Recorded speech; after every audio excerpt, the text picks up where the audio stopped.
What are the top health issues facing men today, and what do we need to know to overcome them? That coming up. Our Florida campus is ready for our incoming students. Discover how Brevard County is getting its first medical school. Learn about a new osteopathic study to help women with nausea and vomiting during pregnancy. We have the experts in-house to tell us more. Burrell College has been awarded a prestigious accreditation. In fact, the highest accreditation possible. Find out what it means. Dr. Mohammed Khan is in the house, here to talk about an internal medicine residency program making a difference with our student doctors and the community. All that and much more, so let's get started.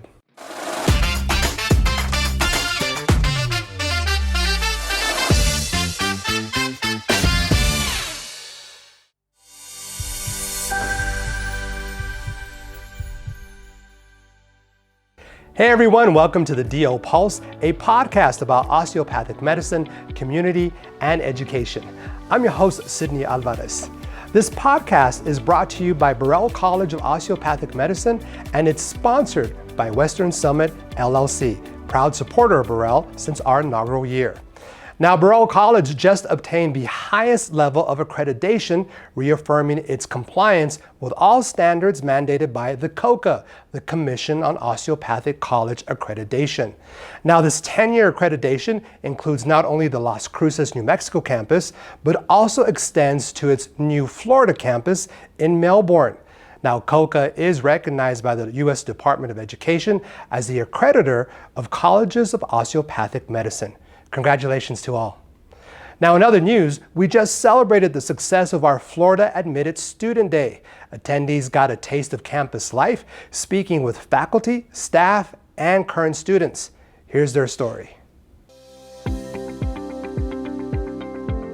Well, so today is our Admitted Student Day for the Melbourne location, where students that have been accepted are invited to the campus to see the facility, meet the faculty, the administration, the staff. They've been getting tours and interacting with faculty from New Mexico campus as well as the Florida campus, seeing the simulation and the standardized patient labs, watching a demonstration of an osteopathic manipulative medicine treatment, seeing our anatomy labs and all the equipment that we have set up. So it's a very exciting day. It feels good to be part of the inaugural class. I mean, there's just going to be so many opportunities to do things, to do new things, to try things, and I really look forward to all the opportunity that we have. I'm excited, but also nervous, like going through the simulation lab and also the OMM lab and, getting to see where the cadavers will be. It feels very real. Like I said before, up until now, it's been, a long journey. So to finally feel like it's, getting fulfilled has been a really, really exciting moment. I chose Burrell because I really like the mission statement. I like the focus on serving underserved communities. I like the facilities offered here at Florida Tech, the research opportunities, and I like the Melbourne area. And I really liked what I've seen. I like the people that I'm meeting that are going to be in my inaugural class. And I'm looking forward to starting this process. We started this process in 2016, so it's been 8 years of a relationship building. The vision was set, the relationships were established, strong partnerships with the local hospitals in Brevard County, physicians, our friends at Florida Tech. And so it's all come together in a very positive way, and we couldn't be more excited. Oh my gosh, that was such a fun event. Well, joining me now is Dr. Mohammed Khan. He is the Chief Medical Officer at Three Crosses Regional Hospital and an Assistant Professor of Preclinical Medicine here at Burrell. Thank you for being on the show. Thank you very much for having me here. Oh, absolutely. I was so excited when I found out that you were going to be on the show because it gave us an opportunity to not only speak to you because of all the amazing things that you've done in your career and, our community, but I had the opportunity to be able to ask you this one question that I've been dying to ask them. From your perspective, what do you think are the top health issues that face men today? What would they be? This comes very close to my heart and my home, and that is prostate cancer. So men's health and prostate cancer. My father got diagnosed with prostate cancer 4 years ago, and the reason was late screening. And I think this is the same issue which is extremely prevalent in New Mexico, in Doña County, and in several other counties in New Mexico. And this is late diagnosis, hence early deaths, which can be avoided if screening can be done early. You know, I've heard that about a lot of unfortunate ailments and illnesses that are inflicted upon us.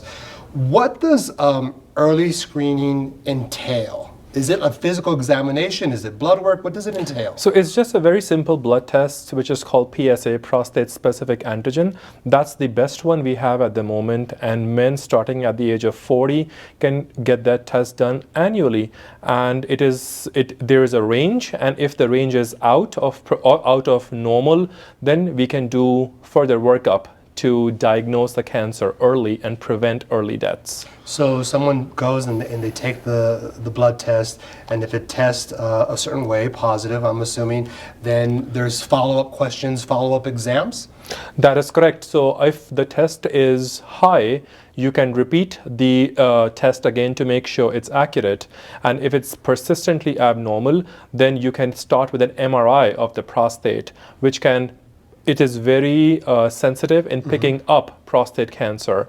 And if the patient's MRI is positive, you can start with a biopsy of the prostate and then further workup if needed. You know, it's all about prevention. But I just, was thinking about genetics. Does prostate cancer have anything to do with genetics, or is that something else?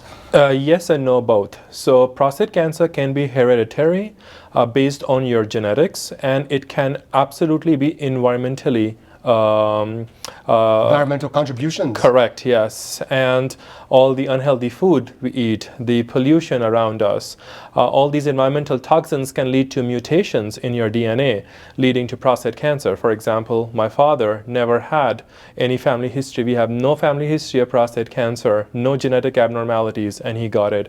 And I'm pretty sure that this is because of environment. Are there any particular ailments or I guess something that somebody would feel if they think that they're getting sick, when it comes to prostate cancer? Yes, and some of the symptoms are urination related. So for example, you cannot start your urine stream, you cannot stop it, dribbling, incontinence. These are some of the very early signs and symptoms of prostate cancer. Is age a factor? Yes, as we grow older, the risk goes up. Thank you so much for that very, very important information. I want to establish your credibility, your training. I mean, the work that you've done, what you've accomplished is just absolutely so phenomenal. Give us a little bit about your background.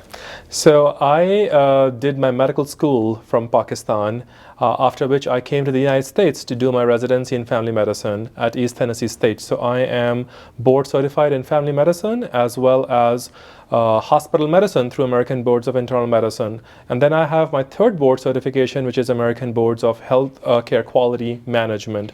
I have dual masters in business administration and healthcare law, as well as a certified physician executive certification. So all these have really helped me lead healthcare, be a physician leader, and work for our community. And you've been in the Las Cruces area, the West Texas area, about 8 years, is that correct? So I've been practicing for 8 years after residency. I've been in this area for close to 4 years. You've seen a lot, and we were able to speak off camera earlier, and then you just have such a compassion and such a drive to help humanity. I'd like you to share some of that with the people who are watching and listening. It's like, why do you do it? One reason why I do all of this is because I really want to help the upcoming physicians, the new students, learn from the mistakes I made, the struggles I faced while doing my residency and in the early careers of my life. In the United States, healthcare is evolving every day, and I want these young, upcoming new student doctors to be really strong physician leaders, lead themselves, lead big corporations, lead hospitals, and to not only help improve healthcare and access to healthcare, but take care of their physician colleagues as well. Let's talk about you and Burrell. You're a faculty member here. You're one of our teachers. What's the enjoyment that you get from teaching? I just think it's the passion of teaching. I love to interact with the newer generation. It keeps me young, and it keeps me up to date on medical education. And it's the enjoyment part, the sharing of my experiences with this younger generation and helping them grow. Are you a tough teacher?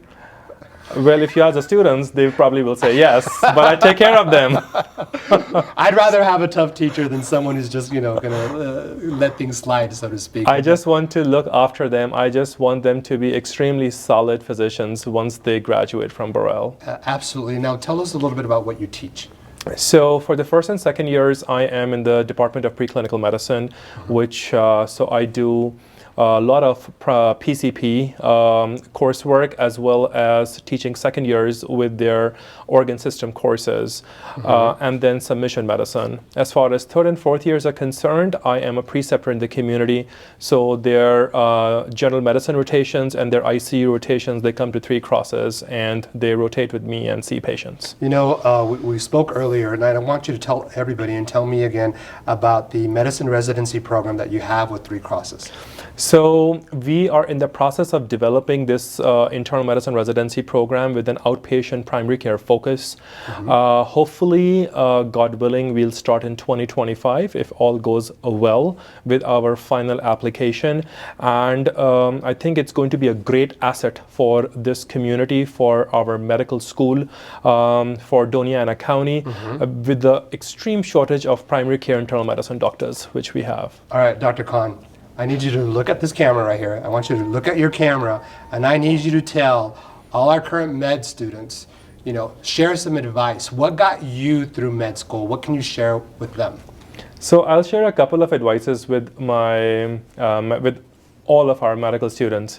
So work really hard, complain less, because complaining doesn't get you anywhere, right? Complaining doesn't really help, and I tell my students, as a medical student and as a resident, do as your faculty and attending tells you, makes your life really easy.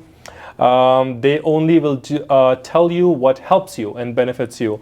When you become an attending, then do what you think is right and appropriate. But at the same time, medical school journey and residency is very tough. And I want you guys to have your social support system, your friends and your family, because what I personally feel and how I passed my medical school and my residency was a support of my family and my very close friends. And I think that is extremely important, because out of medical school, you need to still have a life. You need to relax, you need to calm down. And it's a lot of information out there. You can never be perfect, and that's okay. But have your support system around you, and you'll be fine. Dr. Khan, thank you so much for taking the time to be on the show. We sincerely appreciate it. Thank you very much, Sid. We'll be right back. Learn about a new osteopathic study to help women with nausea and vomiting during pregnancy. We have the experts in-house to tell us more. But next, we speak to the dean of our Florida campus to learn how the school is ready to welcome their new class. That coming up. This segment is brought to you by Hub Insurance Services. Their team of knowledgeable insurance professionals in New Mexico has the insight and resources to build customized programs that can evolve with your company's needs. Their scope and size enables them to access a wide range of resources, offer a deep bench of industry experts, and utilize exceptional market buying power on your behalf. Work with the Hub New Mexico insurance team to identify customized insurance coverage solutions for your business or personal needs. Find your local New Mexico insurance office today and get a quote.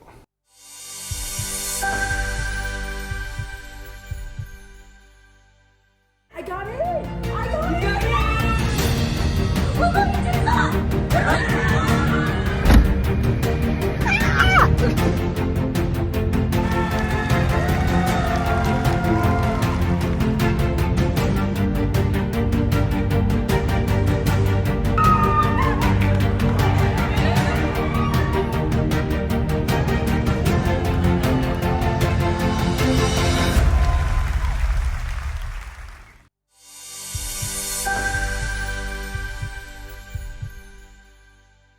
I am joined by the Dean of our Florida campus, Dr. Doris Newman. Welcome to the show. Hi, Sydney. Thanks for having me. Oh, absolutely.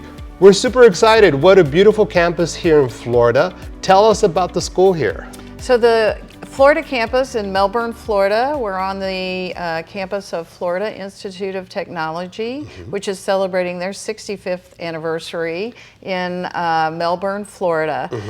The conception of the Melbourne campus for Burrell came about in about 2016 when Burrell took our first class, and has been building up since then. It was built on relationships that our President Hummer has with leadership here at Florida Tech, and the support from the Florida Tech president and faculty and everybody on Florida Tech campus has been fabulous. And the Melbourne area, the Brevard County, is very excited about having Burrell College of Osteopathic Medicine here in Melbourne. So, let's talk about our school. We've been doing a lot of tours, and talk to us a little bit about some of the highlights, some of the areas that we kind of showcase. Okay, so we have, we're in the L3 Harris Commons building. We have 2 floors in this 3-story building. The building was built in 2019. We renovated it over the last 6 months of last year, and it's a beautiful space. We have had such positive feedback from everybody. We have a full osteopathic principles and practices and osteopathic clinical skills lab that we're sitting in. That we're in right now. And so we'll have the full curriculum and be able to teach our students half the class perhaps at a time. We'll have 100 students per class.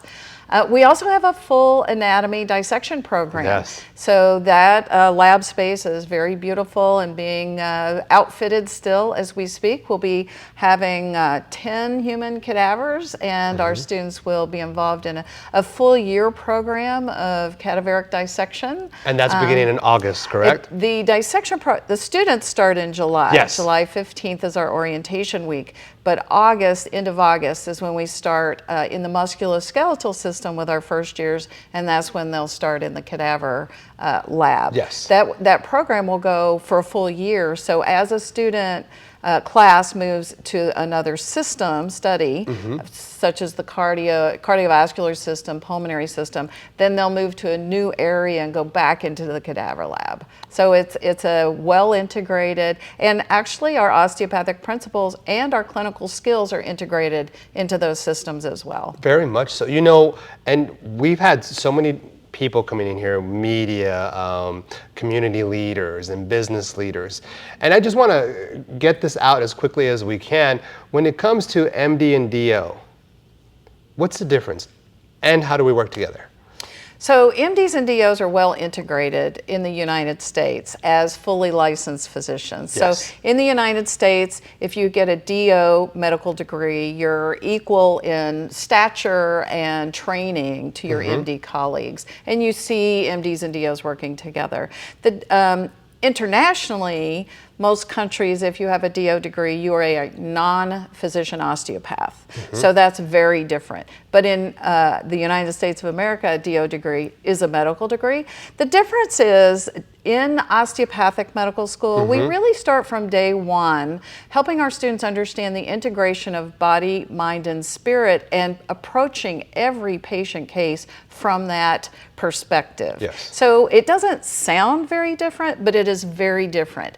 Our students also immediately, the first day or week of school, begin to evaluate each other from the musculoskeletal perspective. So they're putting their hands on their colleagues. They're learning about tissue texture.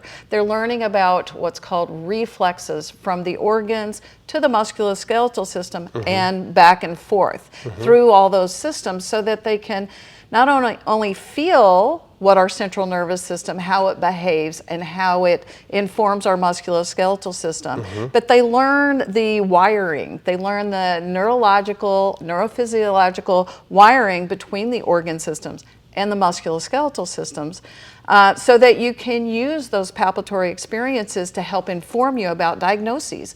You can use those treatments that we will teach them to help people, help their system, their whole body systems be in what we call balance, become healthier, get healthier if they're sick, get healthier faster. If they're in the hospital and you get osteopathic manipulation, studies show you actually get out of the hospital sooner, and it's money saving. You know, and most people probably don't even realize when they go to the doctor, unless they're paying attention to the letters at the end of their name, they probably were already treated, you know, by a DO. And then, you know, to carry on with that, DOs are probably in every single specialty that you can imagine. DOs are in every specialty. In fact, after your 4-year medical school, all of our students go to residency training program, MDs and DOs alike, and they train together side by side in the residency programs. So there are DOs from pediatrics, family medicine, internal medicine, all the subspecialties of internal medicine, up to all the surgical specialties, neurosurgery being the longest I can think of, psychiatry. Our students are in all of those disciplines, as they should be. As far as somebody being treated by a DO, you have two flavors. One person may say, oh, I think my doctor was a D, and they really don't know. And others are very tied to their doctors because they were DOs. And they're very sold on the osteopathic approach because they had an osteopathic physician, such as the president of Florida Institute of Technology had a DO, and he's a new president here, Dr. Nicolo, and he's very excited that when he came in, we were already launching a DO school because he had a DO as his doctor, and he was very excited to have a DO on this campus. That's DO fantastic. Let's talk about some really exciting times that are coming up for Burrell, especially here in the Florida campus. White Coat is coming up. We have classes beginning. Tell us about this. So our first class on this campus, now this is a class size increase from our main campus in Las Cruces. So in Las Cruces we have 200 students. Here we'll have 100 students. They're one class on 2 different campuses. So July 15th is our orientation week. The first week of school starts the following week, and on Friday, July 26th, our students on the Florida campus will receive their white coats. That's the short white coat that the students have. And this is ceremonial, but the meaning is just so impactful. It's welcoming the medical student, the osteopathic medical student, into our profession. Once they are a student, we want them to become an osteopathic physician, and we will help them in any way we can to succeed in that. Also, within that white coat ceremony on this campus, we'll have a ribbon cutting for our new campus here. Absolutely. Dr. Newman, I know that we're running short on time. If you can just briefly give us your background. I actually was a physical therapist for many years and went to osteopathic medical school in Maine at University of New England in my mid-30s. So non-traditional student, with which osteopathic medicine actually welcomes non-traditional medical students, which is awesome. So as a physical therapist, I did manipulation and was drawn to osteopathic medicine. As a DO, I have specialized in academic osteopathic medicine, teaching the OMM skills, and I had a private practice in osteopathic manipulative medicine, specializing in infants and children, which was really fun. Thank you for that. One final thought. I always love to extend takeaways to our viewers and our listeners. What advice, what takeaways do you have to anyone who's thinking about coming to med school? What would you share with them? If you think you want to go to med school, then just do it, because that's the only way to get there. Don't delay. Move forward and one step in front of the other, but don't try to do the whole thing at once. We're here to help you. We will guide you. Our admissions teams will guide you. And once you're here, we're going to do everything we can to help you succeed, including our education specialists, which will help, and all kinds of infrastructure and systems to help students be successful. That's our goal. Dr. Newman, job well done. Fantastic. And congratulations on you and your team and everything that you've done here in Brevard County, and how you're truly assisting the people here and our new students. I'm looking forward to meeting them all. Absolutely. For more information on Burrell, you can go to burrell.edu, and we'll be right back after the break. Learn about a new osteopathic study to help women with nausea and vomiting during pregnancy. We have the experts in-house to tell us more.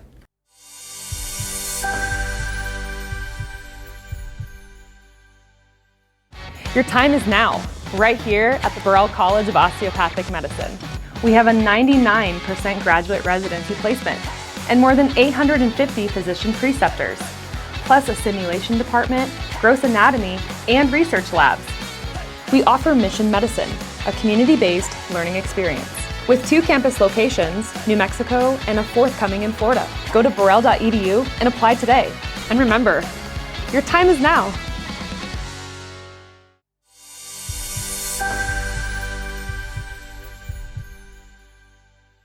There's a new study to help pregnant women with nausea and vomiting. In fact, Burrell's very own Dr. Adrienne Kanya has some very insightful information.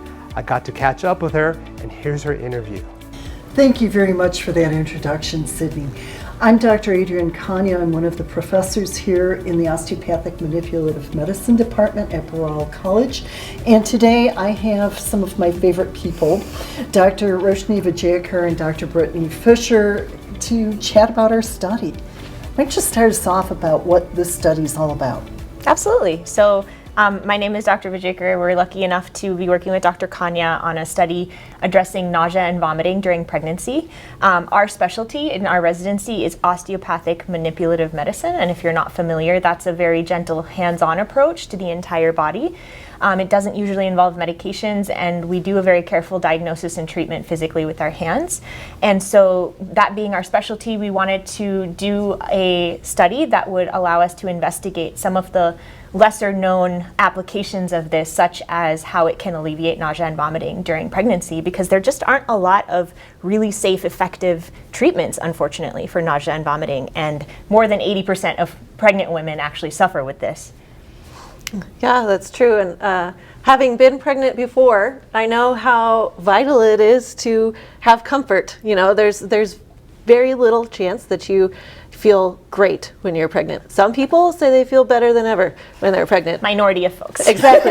But majority of people feel really, really sick. And if we can just take a little bit off their plate, make them feel a little bit better, a little bit more able to function during the day, then that's our goal, yeah. Really, is to improve patients' quality of life. And it's a really understudied area, unfortunately, even within women's health, which is already understudied and kind of under-resourced. So our goal is just to improve the quality of women's healthcare, especially in this area of the country, by studying applications for our really low-cost treatment on nausea and vomiting in pregnancy. So Dr. Fisher, would you explain some of the concerns about taking medication during pregnancy? So the problem is that it's very hard to do medication studies on pregnant women because of the ethical issues. You know, there's a baby in there, and we don't want to inadvertently harm that baby. And so we know that, you know, some of our medications are relatively safe. Those are often prescribed by the OBs, but they don't always take away the nausea, vomiting. Sometimes they take the edge off a little bit, but it's not quite solving the problem that a lot of women have. And then the other scary thing is, you know, just recently we had that scare about Tylenol being bad for the baby. And so even things that we generally trust are now being brought into question. And so that means that this form of manipulation that we can use on pregnant women can be a game changer. Okay. So the question I think maybe some of our audience is wondering is, how did we all get together?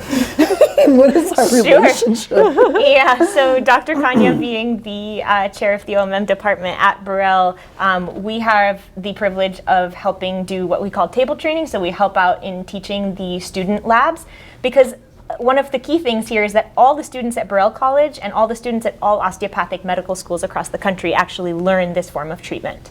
So we want to give them really hands-on practical applications that they can go into their clinical education and then their clinical practice after medical school, knowing the full extent of how they can use these treatments to help their patients, and this is one of those applications. And so us as residents in this field, which is a very small field, there are very few osteopathic manipulation residencies in the country, we want to do our best to teach all the students coming out of DO schools how they can use their hands to help their patients. In fact, the techniques that we've chosen are ones that any second-year student could do. Yeah, anybody who has gone through the first and the second year of OMM, or whatever they call it at their osteopathic medical school, can do these treatments even if they never went into more of an in-depth training during residency like we did. Okay. So if somebody wanted to participate in this trial, what would they do? So the best way to get more information about whether you qualify and can participate in this trial is to call 575-323-0673. That is the number at which you can reach us to get more information, make an appointment, and then we can fully consent you for the study, make sure that you qualify. It does not disqualify you to be on any other type of medication or other type of treatment for nausea and vomiting during pregnancy. If you're still nauseous and you're above the age of 18, you could still qualify for this study. And you also can speak Spanish. Yes. So we're looking to enroll people who are Spanish speaking. Absolutely. So like I said, we want to include the full depth and breadth of members of our community in the borderlands. So estamos buscando participantes hispanohablantes para este estudio también. Si quiere más información, puede llamar a 575-323-0673 para más información. Y quizás puede calificar para este estudio. Es totalmente nuevo y queremos ayudar a esta población. And the other thing I'd just like to mention, if folks have any concerns or their obstetric provider have any concerns about the safety of osteopathic manipulation during pregnancy, that has actually extensively been studied. And we have a lot of good data to support really good prenatal outcomes, no pregnancy complications, no risks of early labor, and if anybody has questions about that, they can call our number as well. Right.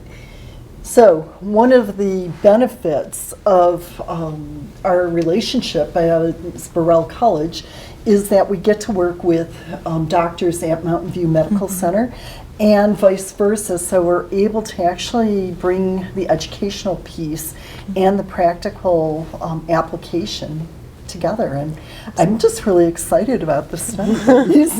Yeah, we're super excited too. You know, this hits close to home. So yeah, it's a passion project for both of us to be able to improve maternal and fetal health using osteopathic manipulation. So that brings the best of all worlds together. And one of the things we're most proud of is being able to involve Burrell students who are currently at the school learning these techniques for the first time in their classes and looking into careers in obstetrics, gynecology, and related fields. Getting them involved in this study is a wonderful thing.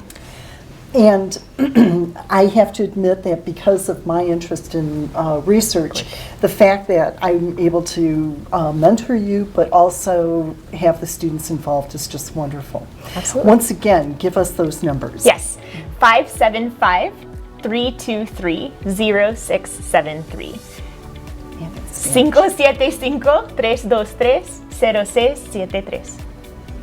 Thank you very much, ladies. Thank you. Thank you. Thank you. Thank you very much, Sid. I'm going to turn it back to you. Thanks, Dr. Kanya. That was some great information. Now that's our show. If you have any questions or comments about our program, you can send us an email to communications@burrell.edu. We'd love to hear from you. You can also reach us on our social media platforms. Our handle is @Burrell College. I'm your host, Sidney Alvarez. Thanks for watching, and until next time.